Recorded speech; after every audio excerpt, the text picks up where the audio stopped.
Shalom, selamat sore ibu-ibu yang dikasihi Tuhan Yesus Kristus. Bagaimana kabar ibu-ibu semua? Kita terus berharap bahwa kita semua dalam kondisi yang baik dan sehat. Sungguh bersyukur untuk kasih dan anugerah Tuhan, kita dapat berjumpa dalam ibadah online pada sore hari ini. Mari kita bersaat teduh sebelum kita mulai ibadah ini.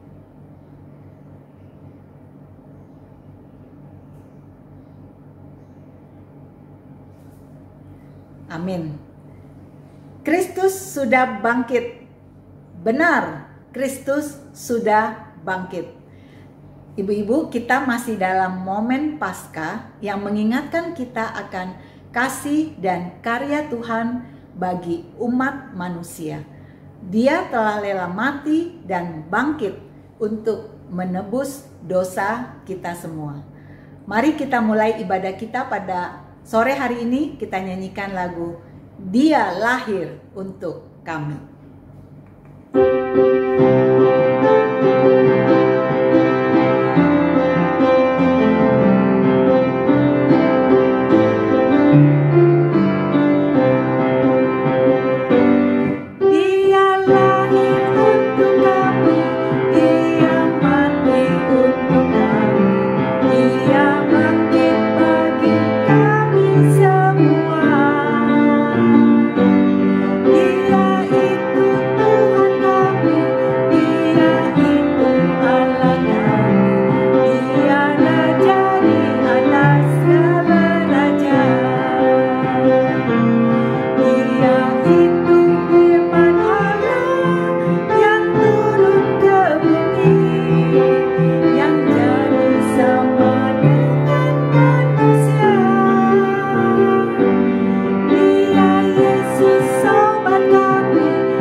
Mari kita berdoa.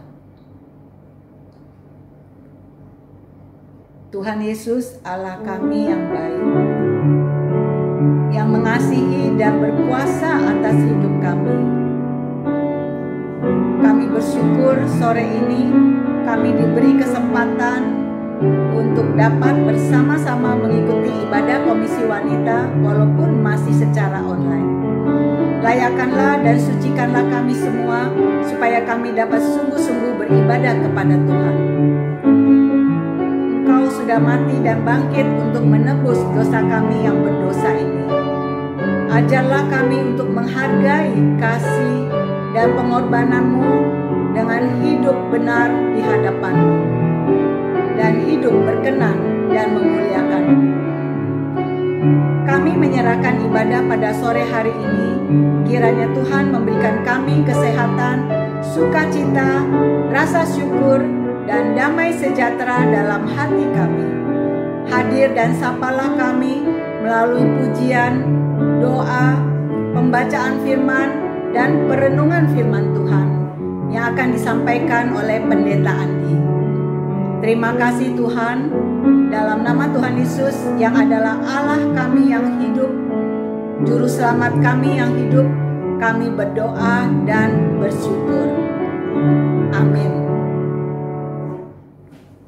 Firman Tuhan dalam 1 Korintus pasal 15 ayat 10 mengatakan, tetapi karena kasih karunia Allah, aku adalah sebagaimana aku ada sekarang. Dan kasih karunia yang dianugerahkannya kepadaku tidak sia-sia. Sebaliknya, aku telah bekerja lebih keras daripada mereka semua. Tetapi bukannya aku, melainkan kasih karunia Allah yang menyertai aku. Ibu-ibu, ini adalah ayat hafalan kita pada sore hari ini. Kasih Tuhan yang sempurna dalam hidup kita yang kita terima bukan karena kebaikan kita, tetapi hanya karena kasih karunia-Nya. Dan kita semua dilayakannya untuk memanggilnya Bapa. Mari kita nyanyikan lagu Bapa yang Kekal. Kita nyanyikan lagu ini dengan penuh penghayatan.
Kebangkitan Kristus adalah tema khotbah pada hari ini.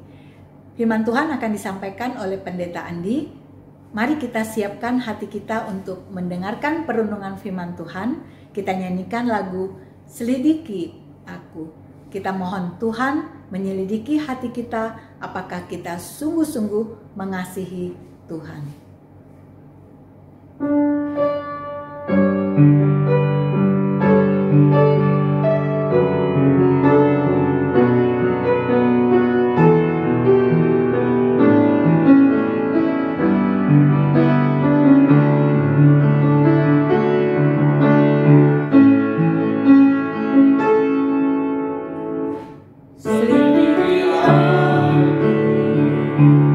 Lihat hati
sore ibu-ibu GKI Kanaan yang dikasihi Tuhan.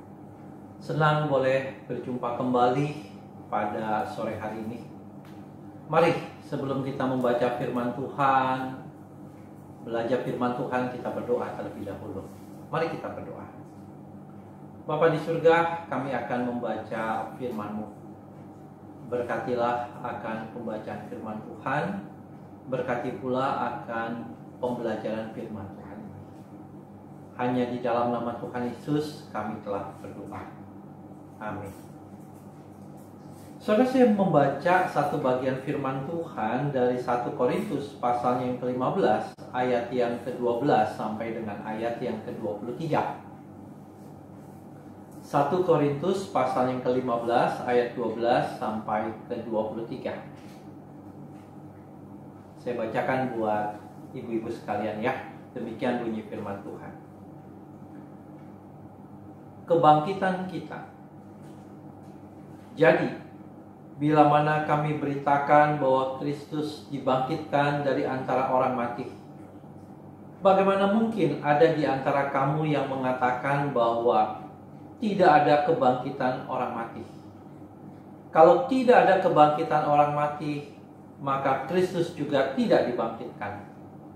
Tetapi andai kata Kristus tidak dibangkitkan, maka sia-sialah pemberitaan kami, dan sia-sialah juga kepercayaan kamu.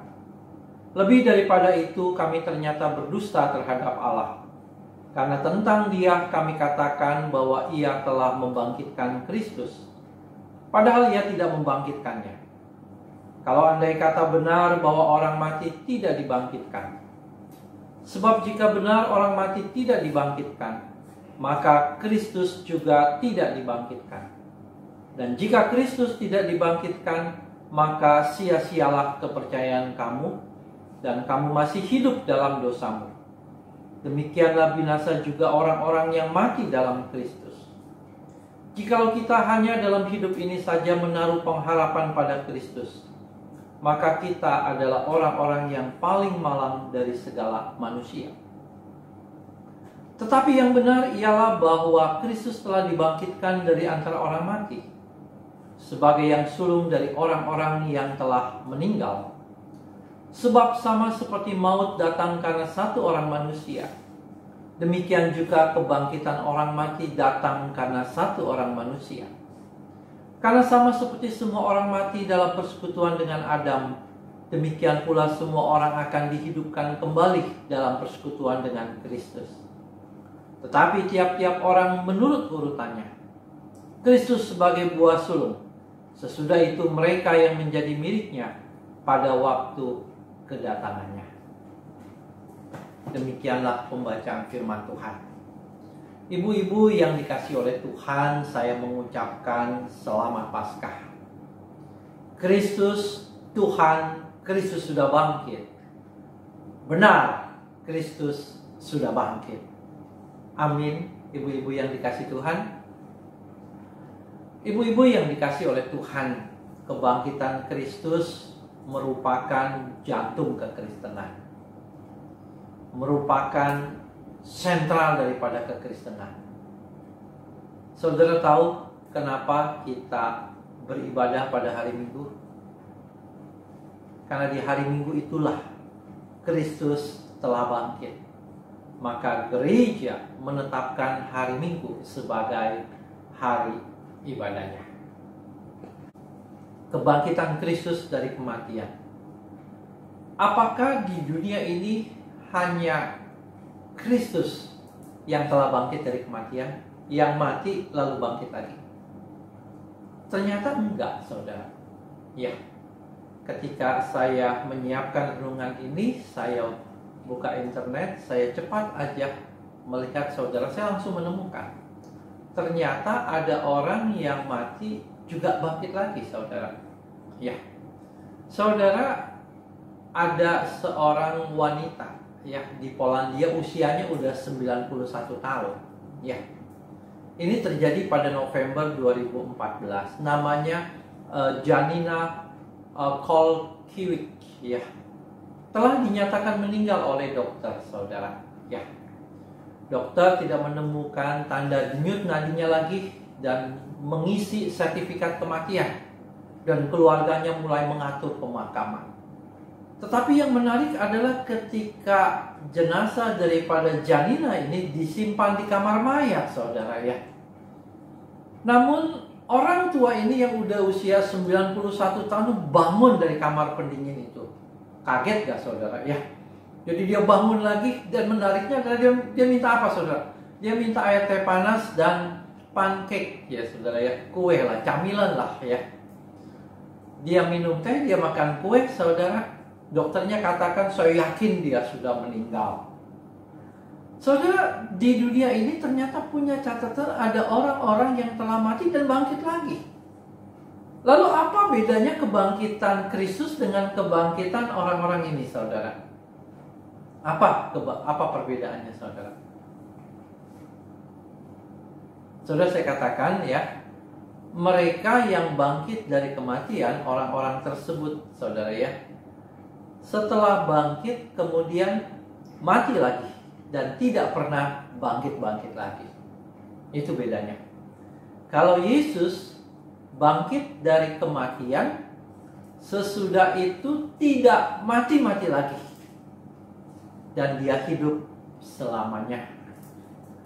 Dan satu hal lagi yang lebih penting saudara, kebangkitan Kristus ini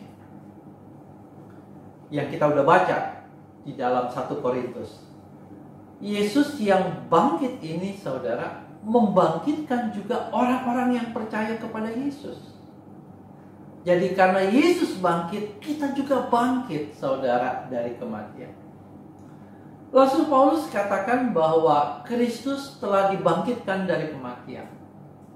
Kebangkitannya ini adalah kebangkitan yang pertama, yang sulung dari orang-orang yang telah meninggal. Paulus katakan kalau Kristus dibangkitkan, maka orang-orang yang percaya kepada Kristus juga akan dibangkitkan. Kalau Adam sebagai manusia pertama jatuh ke dalam dosa dan dia membawa semua manusia juga jatuh ke dalam dosa, maka Kristus sebagai Adam kedua, kalau dia dibangkitkan dari kematian, maka semua orang yang percaya kepada Kristus juga akan ditarik untuk dibangkitkan dari kematian. Wow, luar biasa ya saudara ya. Untuk saudara lebih jelas lagi, saudara bisa baca di ayat ke-20 sampai ayat yang ke-23 yang tadi saya sudah bacakan. Jadi kebangkitan Kristus itu saudara mengajarkan kepada kita bahwa jika Kristus dibangkitkan, maka itu adalah jaminan buat kebangkitan kita juga saudara. Dan apakah artinya ini? Artinya adalah saudara dan saya hidup untuk hidup saudara, bukan hidup untuk mati. Hidup kita yang singkat di dunia ini akan berakhir dengan kehidupan, bukan dengan kematian. Karena kita mengalami kebangkitan saudara. Karena itu saudara, dalam menjalani kehidupan di dunia ini, kita harus melihatnya dari sudut pandang kekekalan, dari sudut pandang akhir daripada kehidupan ini, yaitu apa? Kita akan mendapatkan kehidupan yang kekal. Dasarnya apa saudara? Kalau tadi memandang ke depan, sekarang kita memandang ke belakang. Kita melihat 2000 tahun yang lalu, yaitu apa? Yesus yang telah bangkit. Yesus yang telah bangkit ini menjadi dasar untuk kita melihat ke depan bahwa kita pun akan sama seperti Yesus dibangkitkan kembali. Wow, luar biasa ya saudara ya. Ini artinya apa saudara? Jangan pernah putus asa dalam menjalani kehidupan ini.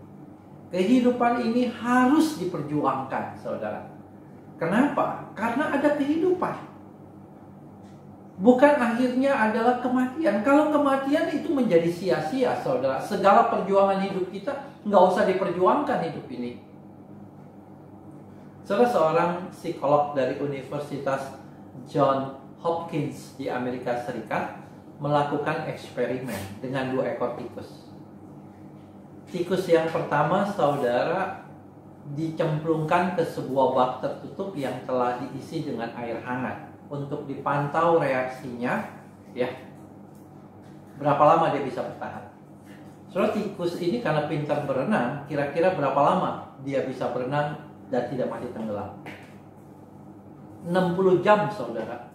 2,5 hari tikus itu berenang dan baru akhirnya mati. Nah, tikus yang kedua, saudara, sebelum dicemplungkan, ya, tikus itu dipegang dengan erat. Ketika dia mau berontak, dipegang sampai dia nggak bisa berontak. Akhirnya dia menyerah. Setiap kali dia berusaha untuk lepas dari genggaman itu nggak bisa. Jadi dia dipegang terus sampai dia udah nggak bisa bergerak sama sekali. Barulah tikus itu dilepaskan ke dalam air, saudara. Saudara, menarik. Ternyata nggak lama kemudian, saudara, dia udah menyerah, nggak mau berjuang lagi, ya. Dia tenggelam. Beda dengan tikus yang satu lagi. Karena mungkin dia berpikir, gue berusaha apapun juga nggak bisa punya dampak yang baik. Tetap aja dia nggak bisa lepas dari genggaman itu. Maka dia berpikir nggak perlu berjuang lagi. Ketika dia dicemplungkan ke dalam air, ternyata perjuangannya juga beda. Saudara, tikus mana yang lebih pintar? Yang terus berenang selama 2,5 hari memperjuangkan kehidupan, atau tikus yang sebentar kemudian mati? Pikir-pikir, saudara, ya, tikus yang sebentar kemudian mati. Kenapa?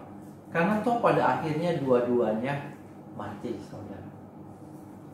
Saudara, kalau kebangkitan Kristus memberikan jaminan kebangkitan kita, yang akan memberikan kehidupan di kekekalan, bukan kematian di kekekalan, maka saudara, kita patut memperjuangkan kehidupan kita di dunia ini. Karena pada akhirnya tidak sia-sia, pada akhirnya ada kehidupan, kecuali pada akhirnya adalah kematian, itu baru sia-sia. Jadi dalam kita menjalani kehidupan ini, kita tidak boleh mudah putus asa. Kita tidak boleh mudah menyerah. Kita hidup untuk hidup, karena pada akhirnya adalah kehidupan, bukan kematian. Contohnya, hari ini kita mungkin bergumul dengan kelemahan tubuh kita, penyakit kita karena usia.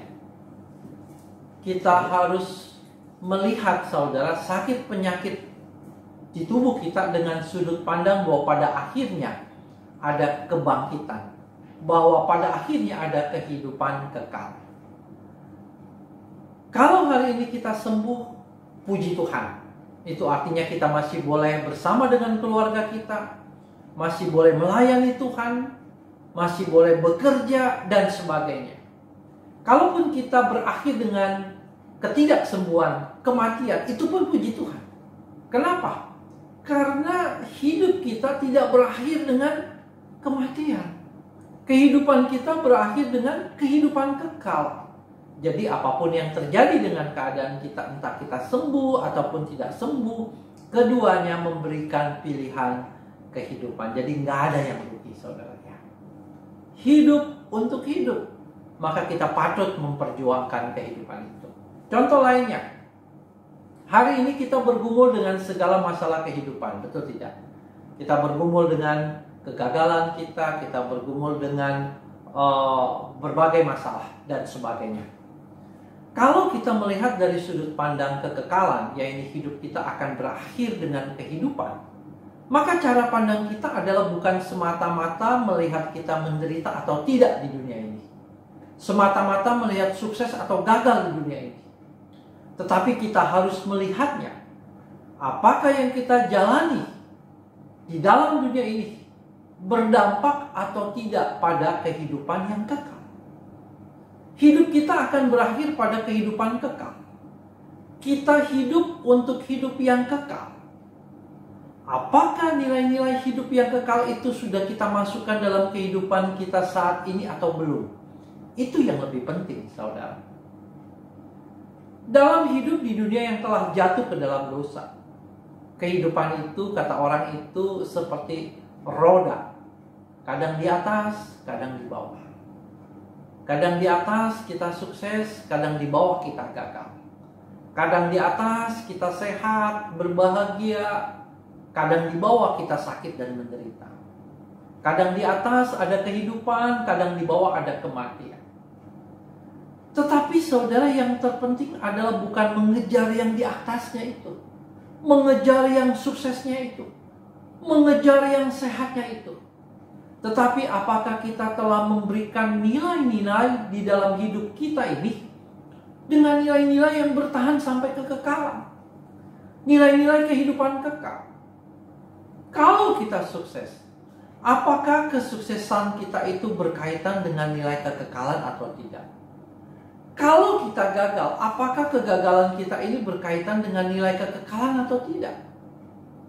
Contohnya, kalau hidup kita dipakai untuk melayani Tuhan, maka saya katakan, mau sehat ataupun sakit, kita bisa tetap puji Tuhan. Karena melayani Tuhan itu bernilai kekal. Contoh lain, kalau kita berusaha ataupun bekerja, mau sukses ataupun mau gagal, kalau kita kaitkan dengan menjalankan bisnis ataupun membangun karir dengan nilai-nilai Tuhan, saya katakan puji Tuhan. Karena semua itu berdampak pada kekekalan. Kalau kita menjadi istri, menjadi ibu rumah tangga, kita telah mengerjakan tugas-tugas tersebut sesuai dengan nilai-nilai pengajaran Tuhan, maka itu saya katakan berdampak pada kehidupan yang kekal. Kalau kita kaitkan dengan nilai-nilai kekekalan, maka ini sifatnya kekal, tidak tergoyahkan dengan kehidupan ini yang naik dan turun. Maka mau itu di atas ataupun itu di bawah, mau itu sukses ataupun gagal, mau itu sehat ataupun sakit, saya katakan tidak masalah. Karena semuanya tidak ada yang sia-sia. Karena yang kita bangun di dalam hidup saat ini adalah hidup yang berdampak pada kehidupan yang kekal. Karena itu saudara, saya mengutip yang ditulis oleh Paulus di ayat yang ke-58 di pasal yang sama ini juga saudara. Paulus menutup pembicaraan tentang kebangkitan Kristus dengan kebangkitan kita itu dengan kalimat yang indah sekali. 1 Korintus 15 ayat 58. Kita bacakan bersama-sama ya. 1, 2, 3. Karena itu, saudara-saudaraku yang kekasih, berdirilah teguh, jangan goyah, dan giatlah selalu dalam pekerjaan Tuhan. Sebab kamu tahu bahwa dalam persekutuan dengan Tuhan, jerih payahmu tidak sia-sia. Dalam persekutuan dengan Tuhan, jerih payahmu tidak sia-sia. Tidak sia-sia. Saudara, hidup untuk hidup. Hidup akhirnya adalah kehidupan yang kekal, bukan kematian. Bukan kematian yang kekal. Maka itu saudara, kita tidak boleh mudah putus asa. Kita tidak boleh mudah menyerah. Jangan terus meratap, tetapi bersukacitalah. Oleh karena akhirnya adalah kehidupan. Karena itu kita perlu memperjuangkan kehidupan yang kita jalani. Kebangkitan Kristus membangkitkan kita pula. Kebangkitan Kristus jaminan kita memiliki kehidupan yang kekal pada akhirnya. Saudara, selamat Hari Paskah. Kristus Tuhan, Kristus sudah bangkit. Benar, Kristus sudah bangkit. Amin. Mari kita berdoa. Tuhan, kami sudah membaca firman-Mu. Kami sudah diajar bahwa kebangkitan Kristus jaminan bagi kebangkitan kami. Dan itu artinya apa? Artinya kami memiliki hidup yang patut diperjuangkan. Karena pada akhirnya adalah hidup yang kekal. Kami hidup untuk hidup. Tuhan, terima kasih untuk kebenaran ini. Berkatilah setiap ibu-ibu yang boleh belajar firman Tuhan ini. Hanya di dalam nama Tuhan Yesus kami telah berdoa. Amin. Bersyukur untuk perenungan firman Tuhan yang menguatkan dan menjadi berkat bagi kita semua.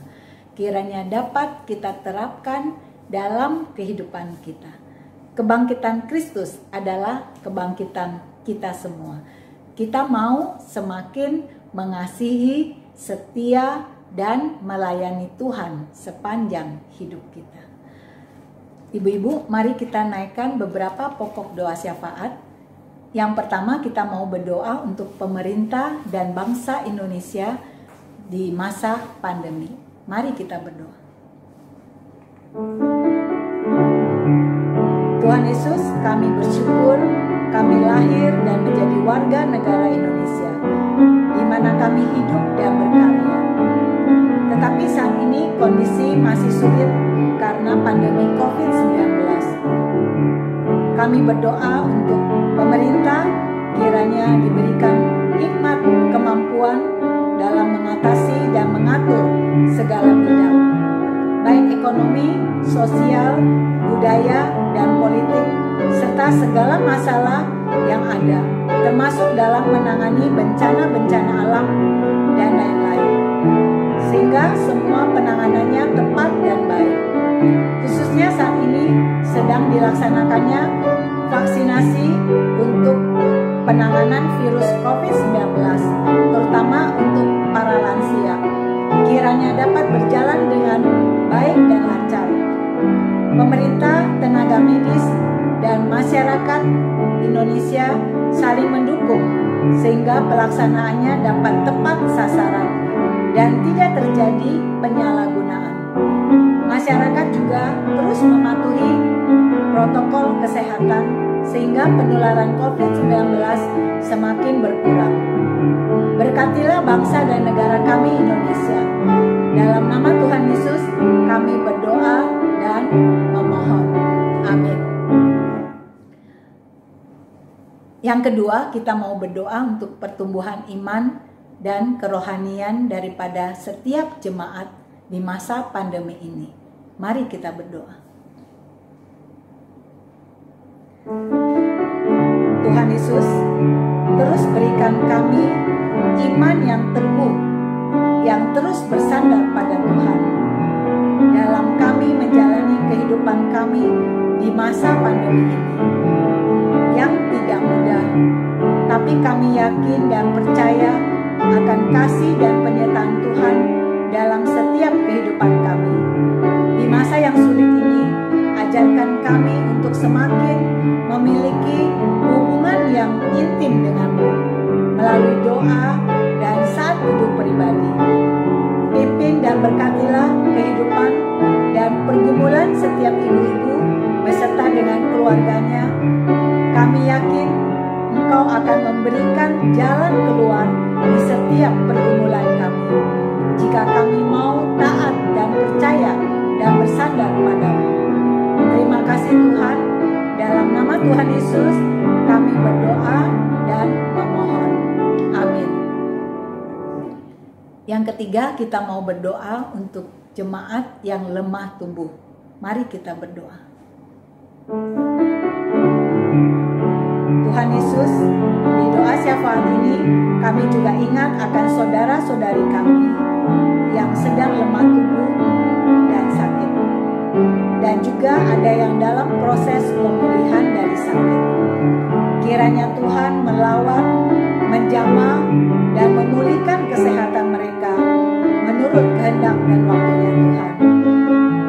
Tuhan berkati perawatan dokter dan obat-obatan yang dipakai, dan berikanlah semangat dan hati yang terus memandang kepada Tuhan, serta teguhkanlah iman mereka. Saat ini khusus kami berdoa untuk Pak Yahya yang kakinya sakit, untuk Pak Ong Kim Kwan yang lemah tubuh, berdoa juga untuk kesehatan daripada Bu Yuli, kesehatan Bu Darni, kesehatan dan pemulihan kesehatan daripada Bu Mary, untuk Semurita, kesehatannya, dan kami juga terus berdoa untuk kesehatan daripada semua ibu-ibu yang saat ini mungkin ada yang sakit. Tuhan, kiranya Tuhan yang menjamah dan memulihkan kesehatan mereka. Terima kasih Tuhan Yesus. Dalam nama Tuhan Yesus kami berdoa dan memohon. Tuhan Yesus, inilah pokok-pokok doa syafaat kami.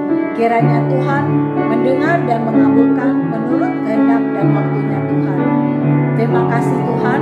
Dalam nama Tuhan Yesus, Allah Bapa kami yang hidup, kami berdoa, memohon dan bersyukur. Amin. Ibu-ibu yang dikasih Tuhan, sebab Tuhan bangkit dan hidup, ada hari esok. Karena itu kita tidak perlu gentar dan takut akan hari esok kita. Karena Dia yang memegang masa depan kita. Mari kita menyanyikan lagu Sebab Dia Hidup.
Ibu-ibu, kita akan menutup ibadah kita pada sore hari ini.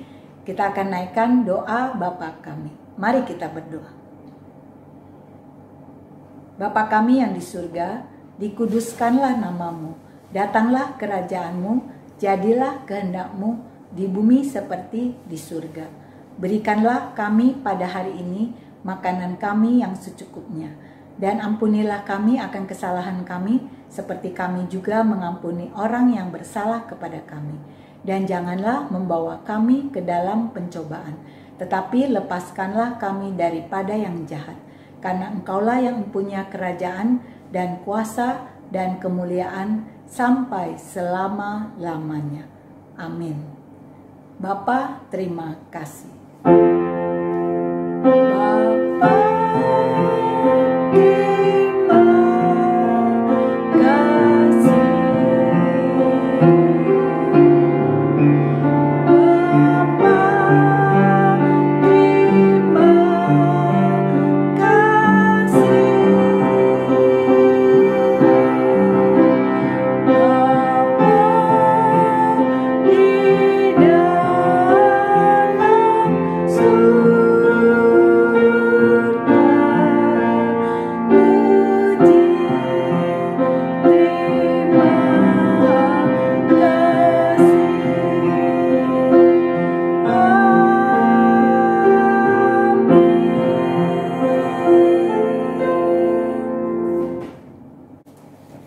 Ibu-ibu, demikianlah ibadah kita pada sore hari ini. Mari kita bangkit bersama Yesus yang sudah bangkit dan kita terus hidup berkarya baginya.